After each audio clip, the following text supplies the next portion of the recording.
your sense of self needs to come from elsewhere rather than just you. That is a major problem within, society, is that as you're looking within, you've got nowhere to stand to properly judge yourself. You're never going to be able to get a real solid understanding of who you are as a person, because you aren't, as a person, an isolated individual alone in the universe.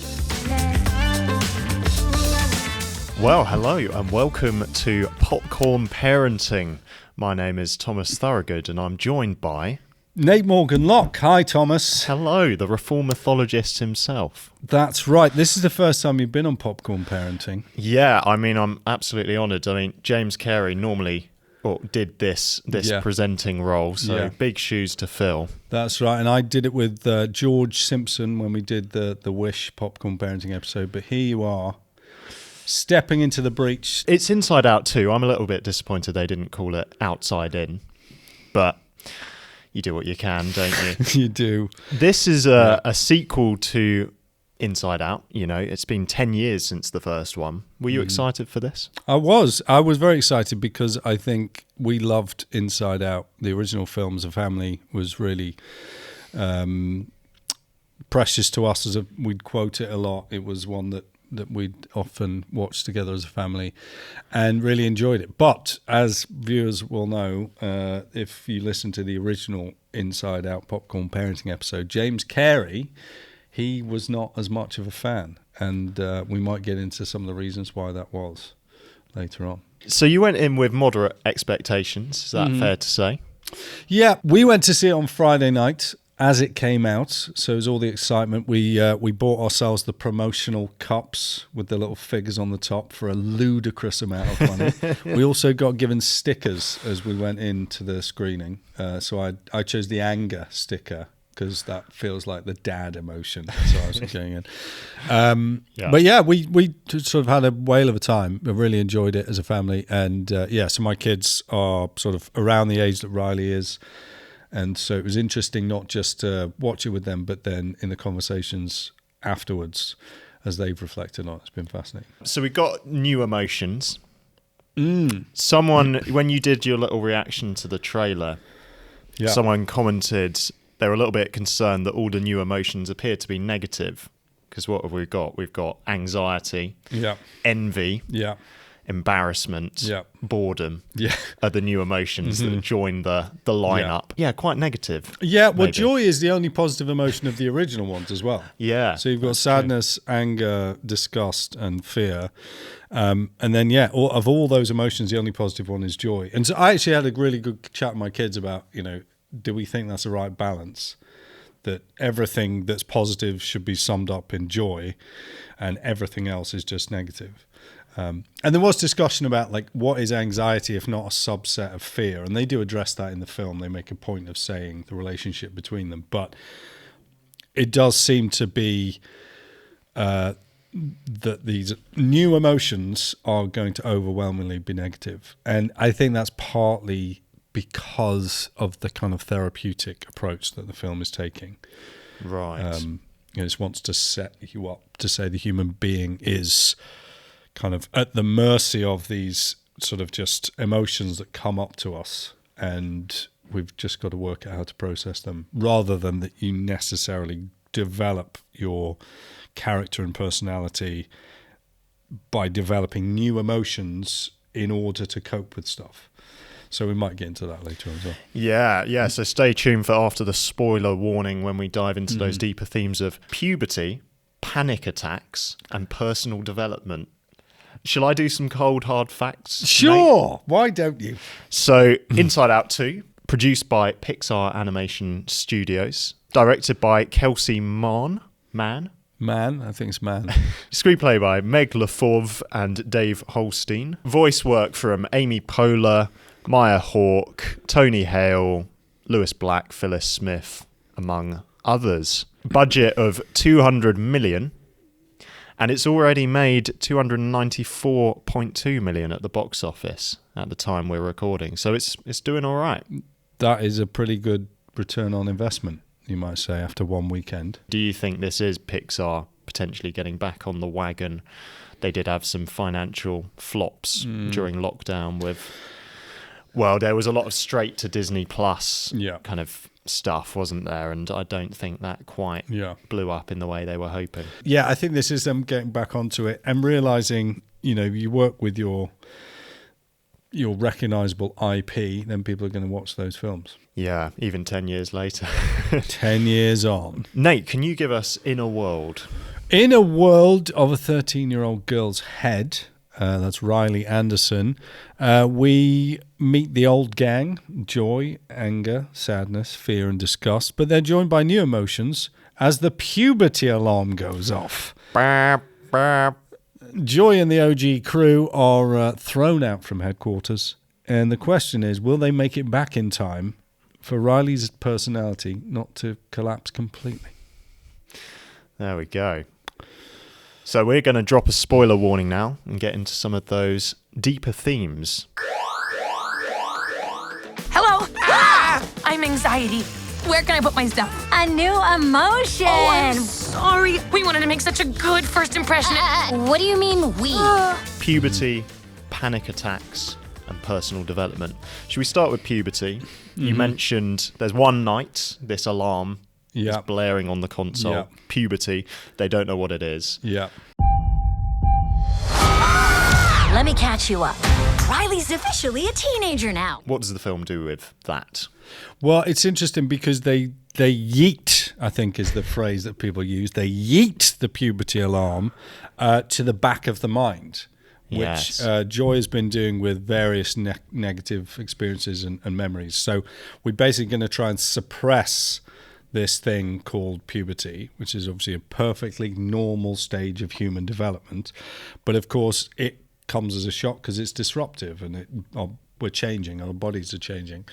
And it's a significant part of a human life is to go through those changes, and processing that within this film, I think, is done much better than it is in Turning Red. Right. Now, I think there's a couple of ways around that. One is the fact that Riley is just so much more of a likable character than, is it Mei Lin in Turning Red. So, yeah, she's just a lot less obnoxious, and she's genuinely trying to work things out. And Joy, played by Amy Poehler, is kind of really leading the team. So I think the way that they handle puberty and the way that they handle the issues that are going on there, I think is fairly well done. And also that new sense of self-consciousness that you have as you grow up into adulthood and meeting new people and new friends. I think that's dealt with really, really well. And a particular great scene on that is Riley's walking through the high school campus. As she's walking through the campus, she's behind these new friends, Val and the other Firehawks or whatever they're called. And she becomes really self-conscious about how she's walking. And whether she's swinging her arms too much, and then, they're all kind of panicking about that. And then eventually Henri just sort of says, this is what pockets are for. And so she just stuffs her hands in her pockets. It's like, oh, goodness. And then they're laughing, and she's not sure why they're laughing. So we should be laughing, and it gets kind of awkward. But really, I think just that sense of not just am I physically changing, which is obviously a part of the film, but also my relationship with other people is changing, and I've got to navigate that. I think it's well done. Yeah, and I think something that I found quite powerful, well, quite upsetting for much of the film, is the fact that she kind of abandons her old friends to go off with these cool new people. That is part of it, as you go up through the stages of school. And America is obviously different. They have elementary schools and then middle schools and then high schools. Whereas in the UK, we generally just have primary and secondary. Yeah. But that jump up and like being with a new group of friends is quite significant. And the fact that this film takes place in the summer between, for Riley, middle school and high school. Like the summertime is a really significant point for an adolescent. It feels as though it's kind of the heart of the year. Or it's the liminal point, really, I should say. It's the point at which you're progressing up, like in a really clear way, from one age group to another age group. And in particular, if you're stepping up schools and if friendship groups are being, separated as they go up into those schools. So that's really important for young people to kind of navigate. Friendship groups are going to change, and how are you going to leave and cleave in those situations? And for Riley, it kind of really boils down to this ice hockey camp when she's going to make a very definite decision to break from the old friends and join with the new ones.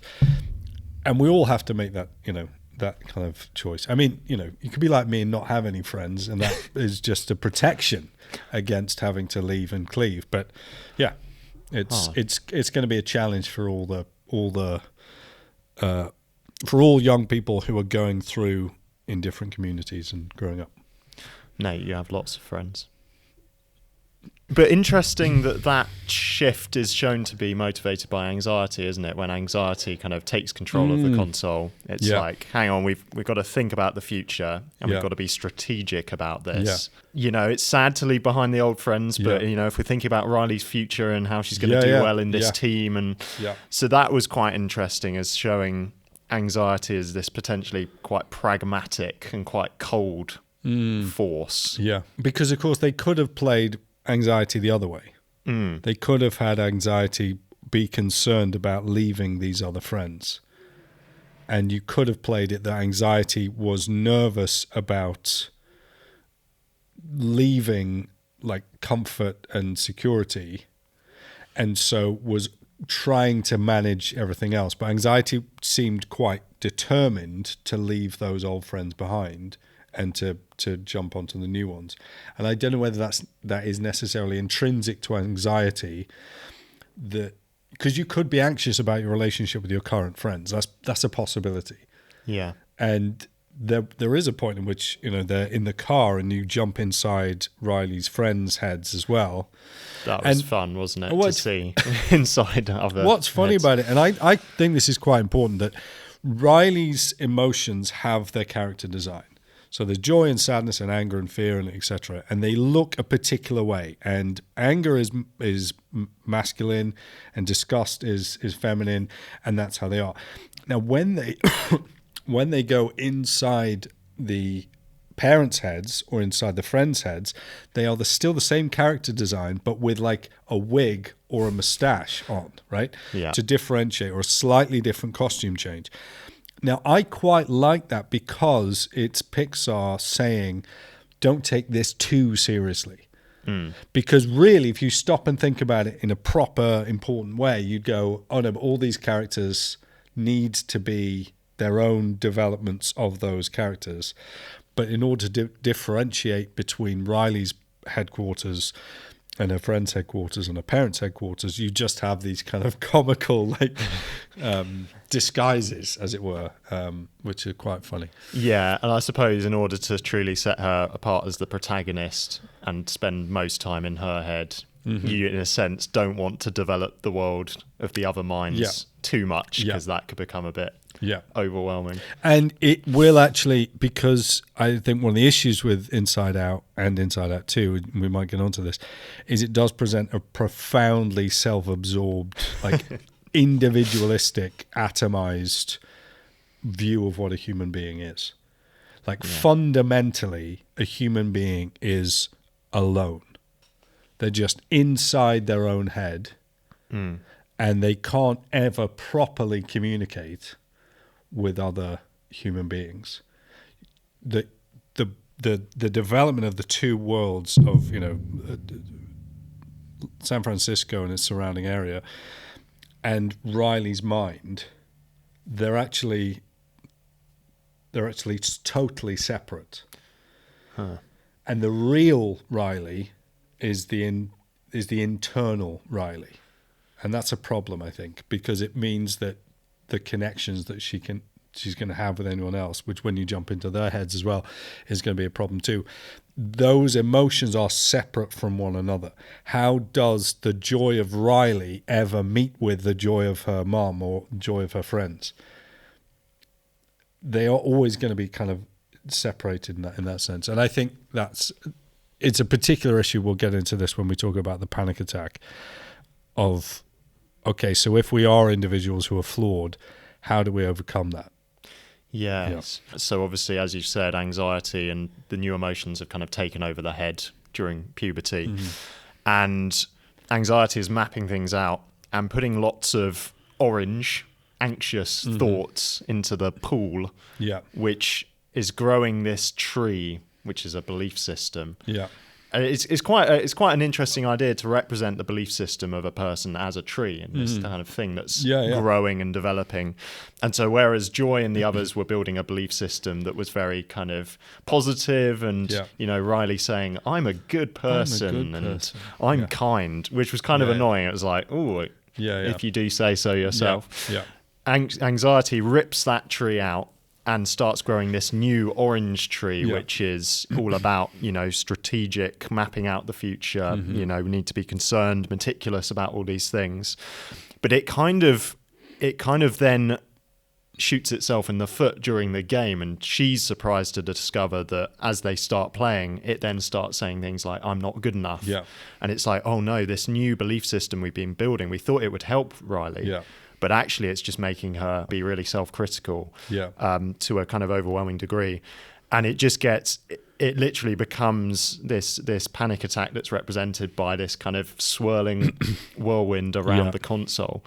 So obviously a sensitive topic, dealing with anxiety in a film like this. How did you feel that was done? So I did think, I mean, so the film is based around, the story is based around 2 timeouts. So Riley gets a timeout in the finals in the first game at the beginning, and Riley gets then that timeout at the hockey camp. And so there are these 2 massive moments where Riley is, again, isolated. She's sitting by herself, and she's basically locked inside her own head. Now, in the first one, we sort of overcome that and she manages to come out of it and they win the trophy and it's all kind of okay. But obviously in the second one, because of this kind of collapse of her personality or her sense of self, that kind of little tree thing, because of the collapse of that, she now engages in a full kind of whirlwind, self-absorbed panic attack. She's locked in this kind of loop because, of course, joy and the rest of the emotions have been cast aside, and anxiety is running the ship. A couple of things to say about that. First one, my son said that the bit when anxiety starts, before she kind of starts looping around and just turns into a kind of orange haze, she's just pressing all these buttons at the same time. And he was saying, like, that is going to be memed to death. For like, you know, when someone's playing a video game really, really well and they're kind of absolutely in the zone and killing everything on the screen. So the anxiety is kind of doing this kind of frenzied work. And I thought that was just interesting to see anxiety kind of like grip hold of Riley with a kind of white knuckle grip, complete control. That's what kind of anxiety kind of need to have. And that descends into chaos. The second thing to say is that the structures of Riley's mind, in the first film, it was kind of clear, right? There was this very basic console, and then they add in a few more emotions, and then gradually that gets more complicated, and then they make these core memories, and they go into this little special place, and then every now and again, another memory can be projected onto Riley's subconscious, and then she can, or onto Riley's conscious mind, and she can think about that. And then you've got all that area out in the wilds where all the other memories are being kind of structured and set around to form her islands of personality. Now, the trouble is you've already got some really clear centralized hierarchies of what makes a person, which means that then when they have to kind of add in a whole new thing called the sense of self or beliefs, it's like, well, doesn't she have some beliefs before that? But, you know, okay, fine. And those go down, and then you've got these strings which can be plucked, and they'll say what her core beliefs are. So core memories and core beliefs have got this kind of relationship. And then, of course, those things can be ripped apart. And then you get some fun lands like, you know, the stream of consciousness or the sarcasm. That was like funny, wasn't it? Which Boy, cool. am I glad to see you guys. Yeah. What is that? It's the sarcasm. Sarcasm? Boy, are we so lucky we ran into you guys! Boy, are we so again, like, so that bit's kind of fun, but then of course the structures are going to matter later in the story because you've built this world and it's got a real kind of sense to it. So what is the relationship between any of these places? That is something I was thinking when I was watching it. Is it's not as tight as the first film in terms of the building the world of this mind, is it? When you get to the point where they're using dynamite from a remembered cartoon character to blow up a stack of memories at the back of the mind that then tumble through the rest of the mind. Like, what does that actually mean? What's that doing to Riley's head? How has Riley's mind just sort of disintegrated? And I think maybe, that's partly what is happening in the panic attack is just that anxiety is completely taken over and she can't focus, she can't concentrate, which, and her breathing goes crazy and she's kind of locked into this. And I want to talk a little bit in a minute about how did they resolve that problem, right? So in storytelling, always going to matter, like, what happens to turn the situation around? Like, what events take place? What decision and action is taken to change the course of the story?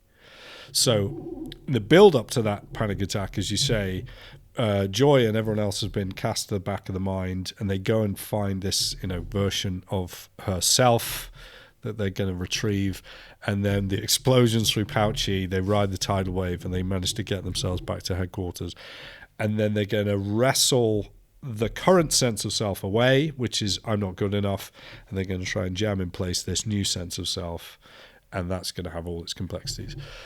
So in all of that, I think I would probably agree that human beings, we don't grow just by getting, like, things just get larger. There's a kind of death and rebirth that happens in the process of growth, and that partly that's inbuilt as to who we are.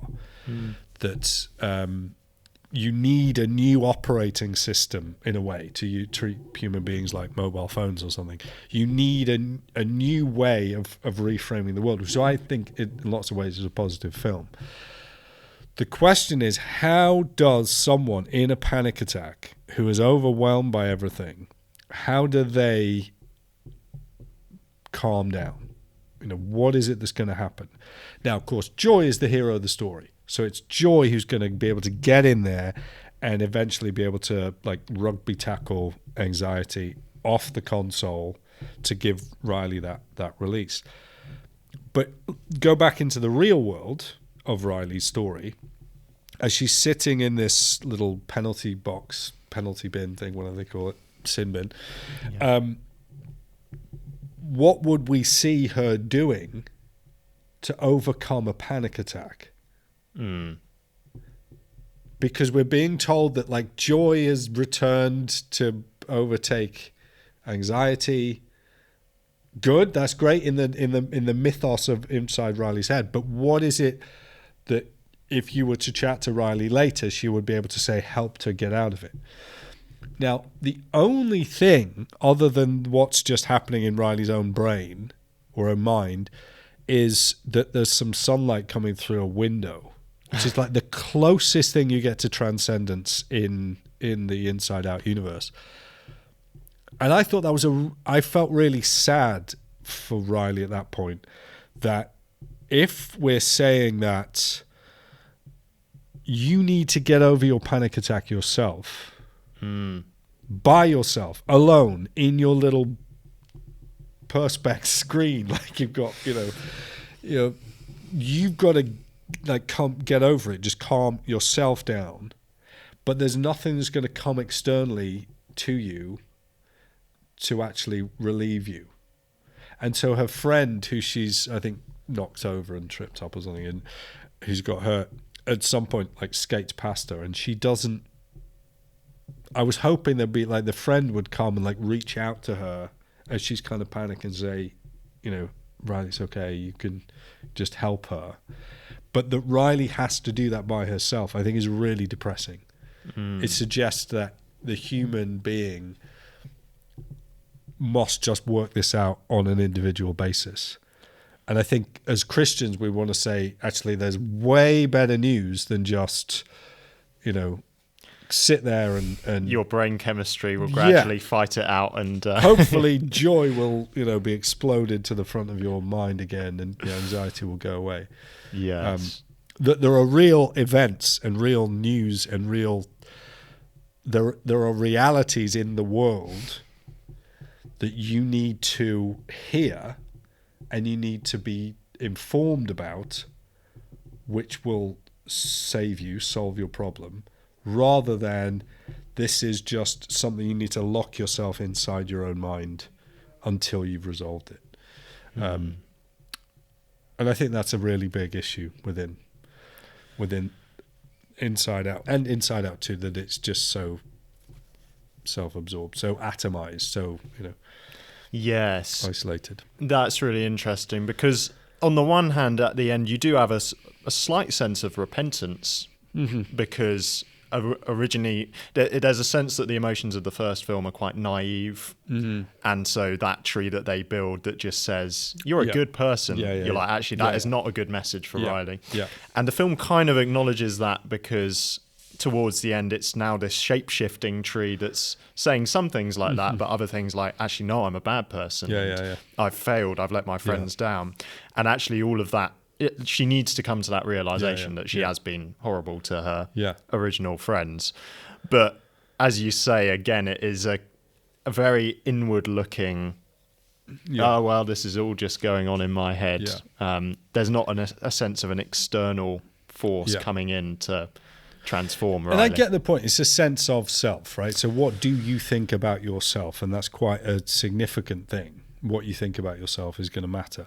However, it will never solve your problem, because you're just going to get more curved in on yourself. So your sense of self needs to come from elsewhere rather than just you. And that is a major problem within society, is that as you're looking within, you've got nowhere to stand to properly judge yourself. And so you're never going to be able to get a real solid understanding of who you are as a person, because you aren't, as a person, an isolated individual alone in the universe. It's great fun, and I do think it's an interesting film, particularly the bit, as you mentioned, about Pouchy and the vault, where they clearly, it's like, oh yeah, by the way, we watched Into the Spider-Verse. It's like, we want you to know that we can add in this kind of 2D animation and video game characters working as well. That was really fun. The dark secret. Oh yeah. Did you see the post-credit scene? Of course, yes, of course. Yeah. That was quite interesting. So yeah, but what is it saying about what it means to be a human being? It's saying that you're alone. And that's that fascinating. You need to work it out yourself. And the most important thing about you is how you feel about yourself. You're not going to win if the only thing you can do is think about yourself more. Right. You actually need to forget about yourself for a bit. You need to be drawn out of yourself in order to be able to properly understand who you are, because you don't just exist alone. Yes, is it a Tim Keller book, Freedom of Self-forgetfulness? Yeah, a little pamphlet. Yeah. Booklet, pamphlet, somewhere between the two. Yeah, but really, really interesting.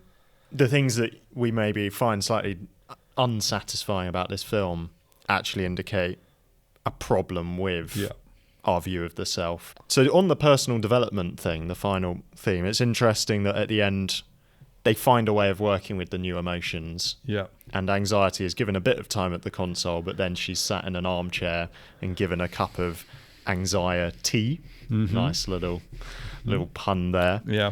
But yeah, that was quite interesting. If the first film was about finding the place for sadness, was this film about finding the place for anxiety? Well, that's the thing. I don't know if there is a place for anxiety. Like, right. Do you want to have a place for anxiety? Again, this goes back to the question of how many negative emotions are there relative to the positive emotions. And joy is doing all the heavy lifting on being positive about anything. And you think, well, is there a place for something like courage? Like, whoa. What do you mean? No, you couldn't do that. Well, why not? Why do we, in our storytelling at the moment, have to focus on negative things, envy and ennui and anxiety. Why do those things have to have such pride of place?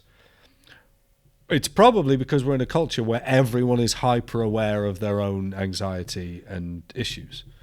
Yeah. And so I think that is a bit of a problem, that, again, there's nothing that's going to come to you other than just, hopefully joy will come in and save the day. Yeah. It's like, well, maybe we could have, there ought to have been the birth of a new emotion in response to anxiety. Anxiety could have been turned into something else, rather than just sort of going, oh yeah, you'll all be anxious, just sit there and have a relax. And we need to, give envy a little go on the console from time to time. Like, no, we don't. yeah. Why Envy's bad. Envy's always bad. Yeah, it's like embarrassment. You could sort of see a role in that. It might stop you from doing things that you shouldn't do because you'd be embarrassed about them. But again, that thing of, well, Maya Hawke is playing anxiety and she's really funny and cool and charming and we like her. Therefore, you couldn't have her be a proper villain and get rid of her. She has to sort of be absorbed into it. And the way that was a brilliant scene, actually, when they're in the what's it called? The imagination. Yeah. And anxiety is taken over like Big Brother in 1984 and is telling all of the imagination beans or whatever they are, what even are those things, to draw like negative things, to come up with all the nightmare scenarios. And I thought that was brilliant, to say that the battle for the human person is fought in the imagination. Yes. To say what you dream about and what you have nightmares about, that is going to determine the direction of your life. You need a better vision for what's possible. You need a greater understanding of what it means to be a human being and your action in the world, your place in the world. And that's what joy and anger manage to convince these beings to do. And then anxiety discovers it and chases her out of town. But that sense that what you dream about, what you fixate upon, what you're allowing your mind to focus on, is going to have a big impact on how you feel.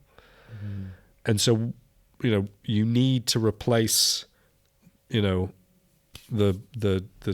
bone the dog is chewing on with a steak.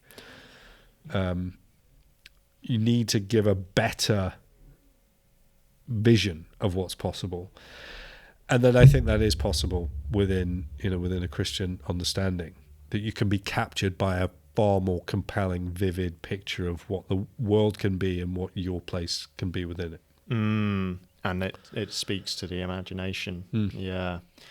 That's interesting. One thing I found quite funny is that when we go inside the dad's head and the mum's head again, there isn't any anxiety or envy or embarrassment or boredom. Yeah. Now, the cynical side of me says, well, that's because when they wrote the first film, they didn't know there was going to be a sequel. So, but that's, if they're going to do a third one or think about that, that might be interesting, that these new emotions that have joined during puberty, do they then leave Riley's head again once she's gone through that process? Do they transform into other emotions? I mean, I liked Inside Out. I really did. We enjoyed it as a family. And I think it could have been great to just stop there. The fact that they've developed it on means that they now have to kind of retcon a whole bunch of stuff and reshape Riley's mind and the architecture of her imagination and so on. Did they need to do a sequel? Probably not, but they did one and it was pretty good. Yeah, it was a good film. So pretty happy overall, but some things to think about. Welcome to headquarters, embarrassment. Oh, we're doing a fit. No. Oh, nope, going high. Oh, you got a real sweaty palm there, buddy. So if for any parents watching Yeah. who've maybe seen the film with their kids or are watching this before going to see the film with their kids, in terms of conversations that we can have with young children about some of these themes, what sort of questions would you recommend? I think the really youngest ones are going to, really, you could talk to them about, can they name all the different emotions and how many of those do they think are positive and how many of those are thinking negative, and do you think the emotions are really in charge of Riley? Do you think our emotions should be in charge of us? But